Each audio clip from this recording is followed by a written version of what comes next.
Friends, இன்னைக்கு முதலீட்டு களம் நம்ம பேச போற தலைப்பு ஃபிக்ஸட் டெபாசிட் வட்டி விகிதம் 2022 கூடுமா? வட்டி விகிதங்கள் எங்க இருக்கு அப்படிங்கிறது ரெண்டு விதமான தாக்கத்தை ஏற்படுத்தும்.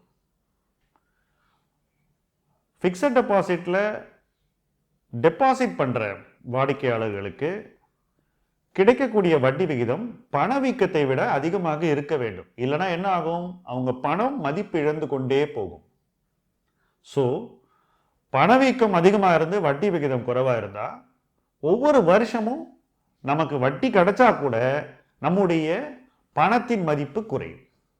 2021 அதுதான் நடந்திருக்கு.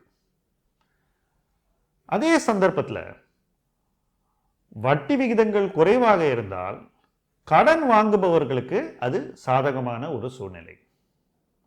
கடந்த பல ஆண்டுகளாக மத்திய வங்கிகள் என்ன நினைக்கிறாங்கன்னாக்கா, பணவீக்கத்தை கட்டுப்படுத்தணும், அதன் மூலமாக வட்டி விகிதங்களை குறைக்க வேண்டும், தொடர்ந்து நீட்சியாக குறைந்த வட்டி விகிதம் சார்ந்த மேலாண்மையை ரிசர்வ் வங்கி மக்களுக்கு கொடுக்க வேண்டும். இது இந்தியா இல்ல, உலகம் சார்ந்த ஒரு நிகழ்வு.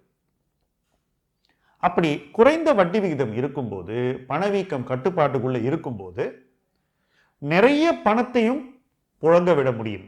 அப்படி புழங்க விடும்போது அந்த புழங்கிய பணம் பொருளாதார வளர்ச்சிக்கு பெரிதும் உதவும். அப்ப வளர்ச்சி குறையாம இருக்கிறதுக்கும் வளர்ச்சி கூடுறதுக்கும் அது ஒரு பெரிய சக்தியாக அமையும். இந்த மொத்த கணக்குலையும் ஜோக்கர் இன் த பேக் அப்படின்னு சொல்லணும்னா அது பணவீக்கம். பணவீக்கம் கூடும்போது இந்த கணக்கு எல்லாமே மாற வேண்டிய ஒரு சூழலுக்கு நம்ம தள்ளப்படுகிறோம். அந்த சூழல் தான் கடந்த சில மாதங்களாக உருவாகி வருகின்றது. இந்த சூழல் வலு பெறும்போது, அது இன்னும் வலிமை அடைந்து பணவீக்கம் அதிகரித்து குறையாத ஒரு சூழ்நிலைக்கு வரும்போது இந்த மேலாண்மையே சீர்குலைந்து எப்படி நாட்டை நடத்துவது என்ற ஒரு பிரச்சனை வரும். இது ரஷ்யால இன்னைக்கு நடந்துகிட்டு இருக்கு. டர்க்கில ஒரு பெரிய பிரச்சனையா இருக்கு. அப்படி இந்த பிரச்சனை விஸ்வரூபம் எடுக்கும்போது ரூபாயினுடைய மதிப்பு சரியக்கூடும். அப்ப நம்ம நாட்டினுடைய செலாவணி தொடர்ந்து மதிப்பை இழந்து கொண்டே வரும். அதுலேயும் ஒரு சாதகமான நிகழ்வு வரும். என்னன்னா, ஏற்றுமதி செய்பவர்களுடைய லாபம் அதிகரிக்கும், அவங்களுக்கு கிடைக்கக்கூடிய வருவாய் அதிகரிக்கும். ஆனால் ஒட்டுமொத்த மக்கள் மீது இந்த ரூபாயின் மதிப்பு குறையும் போது ஒரு வரி போல அந்த மதிப்பிழப்பு அமைந்துவிடும். என்ன காரணம்? நம்ம இம்போர்ட் பண்ற பெட்ரோல், டீசல், மற்ற எல்லா பொருட்களுடைய விலையும் கூடும்போது நம்ம அந்த கரன்சினாலேயே நம்ம செலவு பண்ண வேண்டிய பணம் அதிகரித்து விடும். அப்படி ஆகும்போது வட்டி விகிதத்தை கூட்டுவதை தவிர வேற வழியே இருக்காது சென்ட்ரல் பேங்க்குக்கு. ஸோ பணவீக்கமும் அதிகரிச்சிடும், வட்டி விகிதமும் அதிகரிச்சிடும். அப்போ கடன் வாங்குபவர்கள் தடுமாறுவார்கள். அப்போ ஒட்டுமொத்த நாட்டினுடைய நிதி மேலாண்மை சின்னா பின்னமாகிவிடும். கடைசியா இந்தியா இந்த சூழலை சந்தித்தது 2012. 2009, 10, 11 பணவீக்கத்தை நம்ம கட்டுப்படுத்திடுவோம், ஒன்றும் பிரச்சனை இல்லை, இன்னும் பணத்தை நிறைய புழங்க விட்டாதான் பொருளாதாரம் மறுபடியும் வளரும், வட்டி விகிதத்தை தொடர்ந்து குறைவாக வைக்கக்கூடிய ஒரு சூழலை நாம் வழிநடத்துவோம், இப்படித்தான் ரிசர்வ் பேங்க் அந்த காலகட்டத்தில் சொல்லியது.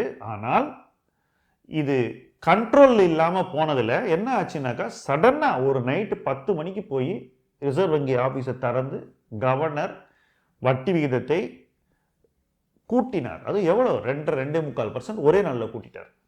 அப்படி கூட்டும்போது எல்லாமே மாறிடுச்சு. அதுக்கப்புறம் தான் கரன்சி 67-68 ரூபாய் தொட்டுட்டு ஸ்லோவா அப்ரிஷியேட் ஆக ஆரம்பிச்சது. 40லேருந்து 68 இந்த காலகட்டத்தில் நடந்தது, ஒரு மாதத்துக்குள்ள. ஸோ வட்டி விகிதம் மேக்ரோ எக்கனாமிக் ஃபேக்டர்ஸை சார்ந்ததை ஒழிய விரும்பி ஓரளவு தான் ரிசர்வ் பேங்கால கண்ட்ரோல் பண்ண முடியும்.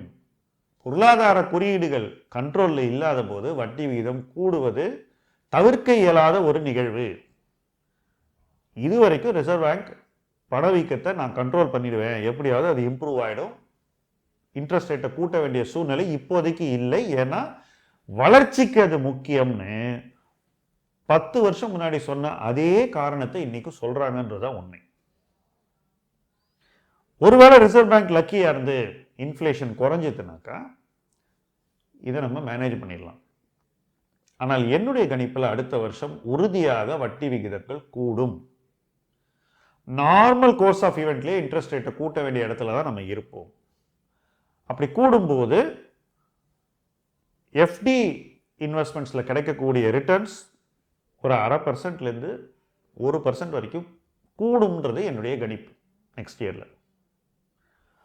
பணப்புழக்கமும் குறைய போகிறது என்பது என்னுடைய கணிப்பு. ஸோ பணப்புழக்கம் குறையும் போது ஃபர்ஸ்ட் வீக்கர் பேங்க்ஸ் அதிக இன்ட்ரெஸ்ட் கொடுப்பாங்க, என்பிஎஃப்சி அதிக இன்ட்ரெஸ்ட் கொடுப்பாங்க, அதுக்கப்புறம் ஸ்ட்ராங்கர் பேங்க்ஸ் தங்களுடைய இன்ட்ரெஸ்ட் ரேட்டை கூட்டுவாங்க. இந்த ஒரு முன்னடப்பும் 2022 உறுதியாக நடக்கும்னு நினைக்கிறேன்.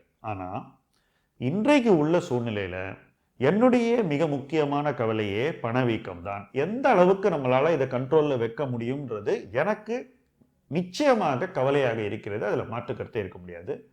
ஆனால் இதை இன்னைக்கு ப்ரெடிக்ட் பண்ற இடத்துல நம்ம இல்லை. இது ப்ராப்ளம் கண்ட்ரோல் ஆகிறதுக்கும் வாய்ப்பு இருக்கு, கண்ட்ரோல் இல்லாமல் போறதுக்கு வாய்ப்பு இருக்கு. ஆனால் கண்ட்ரோல் ஆனாக்கா இன்ட்ரெஸ்ட் ரேட்ஸ் கொஞ்சமாக ஏறும், கண்ட்ரோல் ஆகலைன்னா இன்ட்ரெஸ்ட் ரேட்ஸ் நிறைய ஏறும். ஸோ அடுத்த வருஷம் வட்டி விகிதங்கள் கூடுவது உறுதி. பணப்புழக்கத்தை அவங்க குறைக்க போறாங்களா இல்லை இதே அளவில் வைக்க போறாங்களாங்கிறதும் இந்த பணவீக்கம் சம்பந்தப்பட்ட ஒரு சவால். இன்ஃப்ளேஷன் கண்ட்ரோலில் இருந்தால் மணி சப்ளை நல்லா இருக்கும், எக்கனாமிக் க்ரோத் தொடரும். இன்ஃப்ளேஷன் கட்டுக்கோப்புக்கு அடங்காமல் அதிகரித்தால் உறுதியாக பணவீக்கத்தை நம்ம கட்டுப்படுத்த பணப்புழக்கத்தை குறைக்க வேண்டும். அதுக்கு வேற மாற்றே கிடையாது. ரிசர்வ் பேங்க் அதை பண்ணி தான் ஆகணும். ஸோ இந்த ஒரு காலச்சூழலில் தான் நம்ம இருக்கோம்.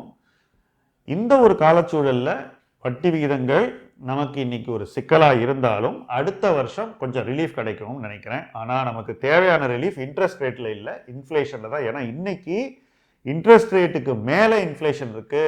இன்ஃப்ளேஷன் இன்ட்ரெஸ்ட் ரேட்டுக்கு கீழே வரணும், பணவீக்கம் குறைந்து நம்ம பணத்துடைய மதிப்பை இழக்கக்கூடிய ஒரு சூழல் மாற வேண்டும். அடுத்த ஆண்டு அது மாறும் என்று நம்புவோம், பாசிட்டிவாக இருப்போம். ஆனால் அதே சந்தர்ப்பத்தில் ஓவர் கான்ஃபிடென்ட்டாக இருக்கக்கூடாது.